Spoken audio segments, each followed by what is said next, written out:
So I want to bring another point now. I had the opportunity to test Hero. I didn't have the opportunity to buy it. Unfortunately, I was not the money owner, let's say.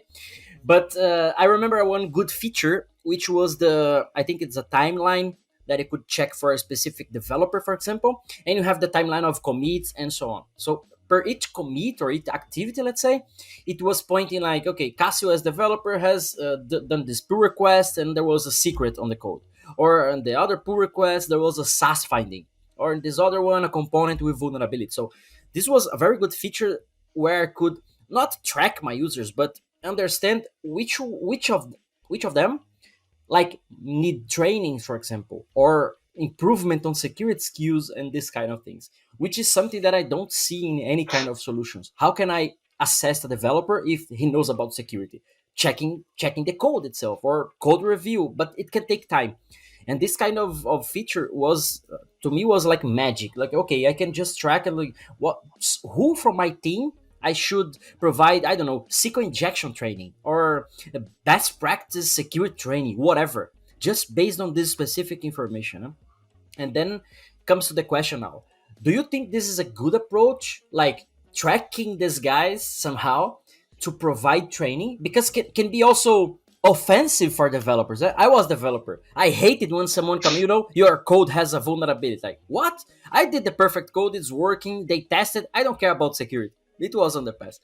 But now, as I have the background and I see how is the AppSec challenge nowadays, this is one very good point. Like, hey, developers, your code is perfect, smells good, perfect, it's beautiful. But there is some security flaws that we should improve because, from my perspective, AppSec is like about stopping creating the problems. These tools are there, they are all good to check and so on. Like doctor, yeah, you go to the doctor when you have problems, you do the exams. But the good thing is, go to the gym, don't eat bacon. No, keep eating bacon, but you go to the gym, eat healthy, and so on and so forth.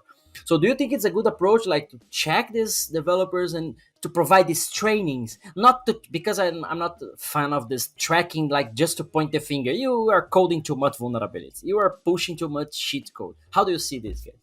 So look about it from another point of view, right? Like you're an upsell. You don't inside the development team. Sometimes you even need to support multiple business units, right? Like the ratio is ridiculous. One AppSec for every 160 developers. Think about the velocity. It's something which is not manageable with that state. So you face the problem. Okay, you got like from your scanner, you told you that you have a critical RCE vulnerability in one of your dependencies. Before you raise all of your organizations on their legs and you stop everyone, blocking everyone for continuing the work, you want to say, let's have a conversation with the person who did it. How do you get to that person? So you will go and speak with a product owner who will refer you back to the engineering manager who will say, oh my God, that Casio guy again. And then he will send you to someone else. And further down the line, after you slow down everyone, not intentionally because you're trying to improve security, you will get to the right person. So the ability to associate a change, not necessarily vulnerability, because from a pure point of view, you have vulnerabilities. Vulnerabilities are clear. Is it impact my business? Cool. Mr. Developer, please go and fix it, or Mr. IT person, go and upgrade that environment. But there are some other elements of risky changes, right? Like if I did an API, this is the behavior, this is what the PM asked me, but it might impose risk. And here I want to take additional measurements. So it's not just about pointing fingers and say, hey, this is the developer that introduced the most vulnerabilities. Maybe it will be like your top engineer who push 60% of the code. So for sure you will introduce vulnerabilities. And by the way, and if we stick to the SE example, I didn't make any change in my code. There was a vulnerability that got introduced like in the day after. So being able to get to the right person helps you to close loops faster. And it's all about that. And I guess just to add to that point, I think we as Dan said, it's not about pointing the finger, apportioning blame, right? It's definitely a culture of helping build better, more secure code, right? I guess the other flip of that, right, is with this profiling that tools like Apero can potentially do, is you're able to do a couple of things. One, you can identify good practice, right, and potentially identify security champions. If you have a security champions program, identify those developers that are committing good, secure code and may have an interest in security and potentially that may be a career aspiration, or you're just fundamentally scaling your AppSec function using a security champions program.